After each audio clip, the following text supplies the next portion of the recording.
Gerda was soon obliged to rest again.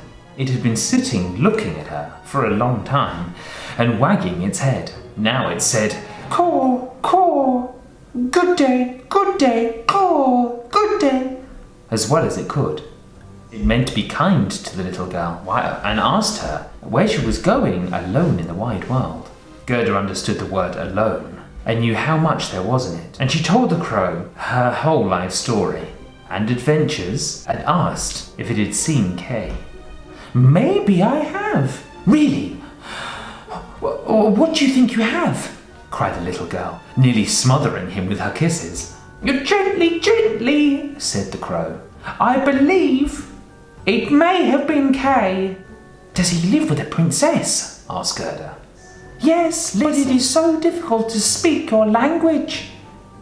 If you understand crow's language." "No, I haven't learnt it," said Gerda. "If only I had learnt." "It doesn't matter," said the crow. "I will tell you as well as I can, although I may do it rather badly."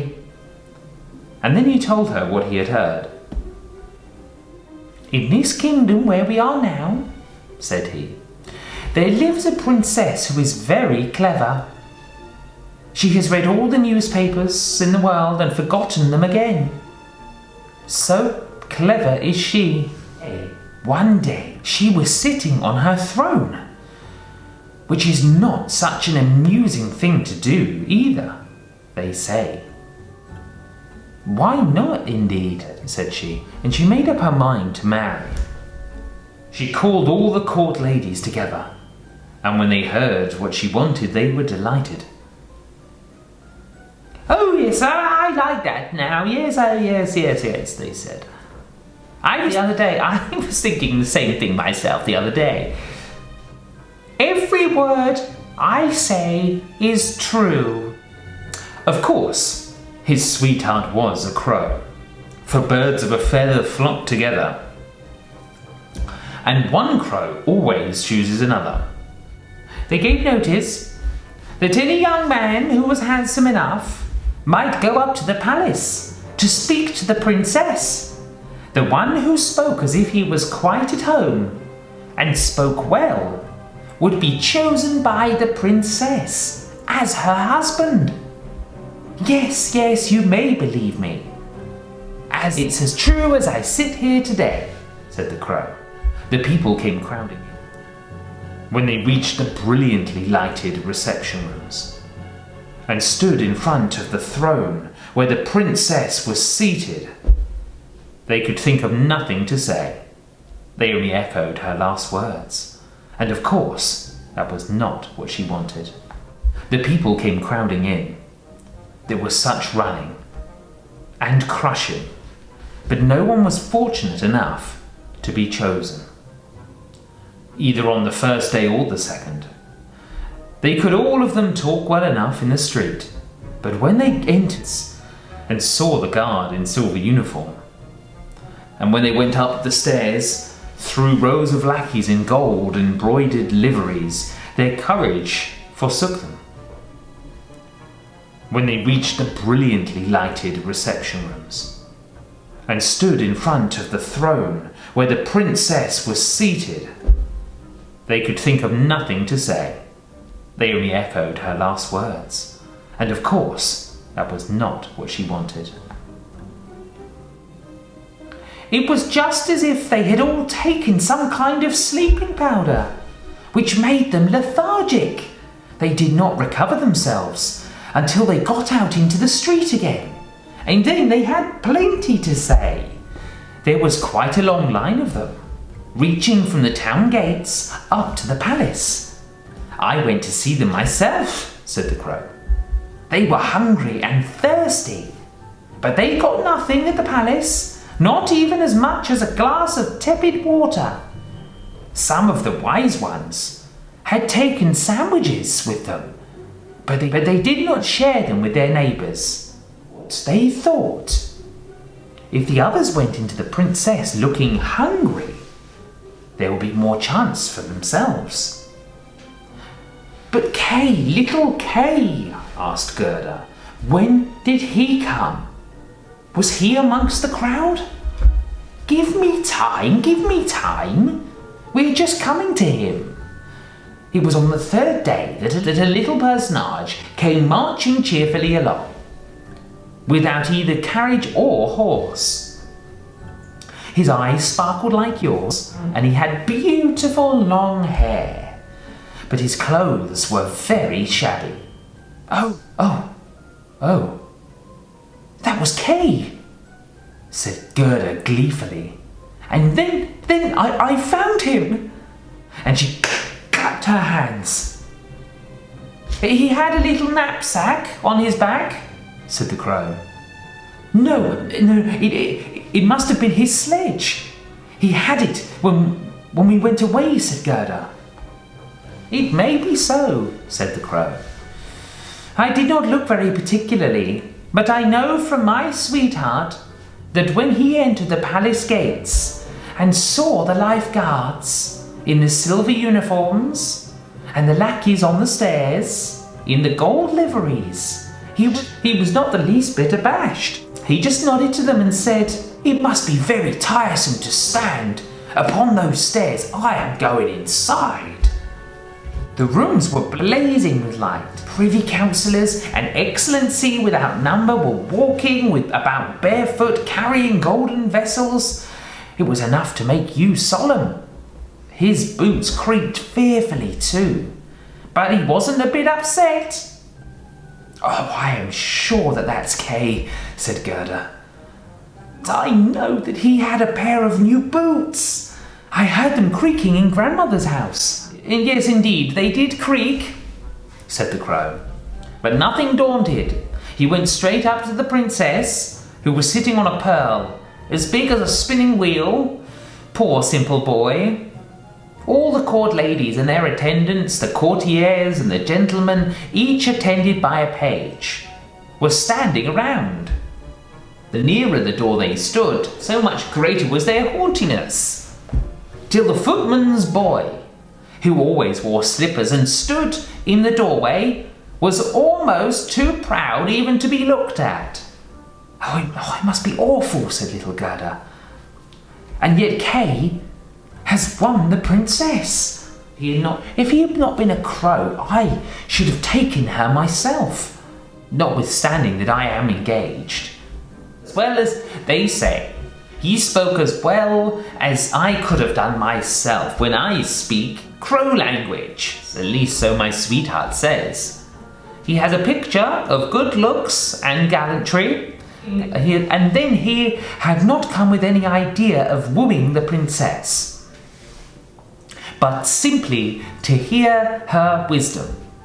He admired her just as much as she admired him. I will take my tame sweetheart about it. She will have some advice to give us, I dare say, but I am bound to tell you that a little girl like you will never be admitted." "Oh, indeed I shall," said Gerda. "Once, when Kay hears that I am here, he will come out at once to fetch me. Wait here for me by the stile," said the crow, and then he wagged his head and flew off. The evening had darkened in before he came back. "Caw, caw," he said. "She sends you greeting, and here is a little troll for you. She got it out of the kitchen, where there is bread enough. I dare say that you are hungry. It is not possible for you to get into the palace. You have bare feet. The guards in silver and the lackeys in gold would never allow you to pass. But don't cry. We shall get you in somehow. My sweetheart knows a little back staircase, which leads up to the bedroom, and she knows where the key is kept." Then they went into the garden, into the great avenue, where the leaves were dropping softly one by one. And when the palace lights went out, one after the other, the crowd led little Gerda to the back door, which was ajar. Oh, how Gerda's heart beat with fear and longing. It was just as if she was about to do something wrong. And yet she only wanted to know if this really was little Kay. "My betrothed has spoken so charmingly to me about you, my little miss," she said. "Your life, Vita, as it is called, is most touching. If you will take the lamp, I will go on in front. We shall take the straight road here. It seems to me that someone is coming behind us, said Gerda, as she fancied something rush past, throwing a shadow on the walls. Horses with flowing manes and slender legs, huntsmen, ladies and gentlemen, on horseback. Oh, those are only the dreams, said the crow. They come to take the thoughts of the noble ladies and gentlemen out hunting. That's a good thing, for you will be able to see them all the better in bed. But don't forget, once, when you were taken into favour, to show a grateful spirit. Now there's no need to talk about that, said the crow from the woods. They now came into the first apartment. It was hung with rose-coloured satin, embroidered with flowers. Here again the dreams overtook them, but they flitted by so quickly that Gerda could not distinguish them. The apartments became one more beautiful than the other. They were enough to bewilder anybody. They now reached the bedroom. The ceiling was like a great palm of crystal leaves, and in the middle of the room, 2 beds, each like a lily hung from a golden stem. One was white, and in it lay the princess. The other was red, and there lay he whom Gerda had came to seek, little Kay. She bent aside one of the crimson leaves, and she saw a little brown neck. It was Kay. She called his name aloud, and held the lamp close to him. Again the dreams rushed through the room on horseback. He awoke, turned his head, and it was not little Kay. It was only the prince's neck, which was like his, but was young and handsome. The princess peeped out of her lily white bed, and asked what was the matter, and then little Gerda cried, and told them all her story, and what the crows had done to help her. "Oh, you poor little thing," said the prince and princess, and they praised the crows, and they said that they were not at all angry with them, but they must not do it again. And then they gave them a reward. "Would you like your liberty," said the princess, "or would you prefer permanent posts about the court, as court crows with perquisites from the kitchen?"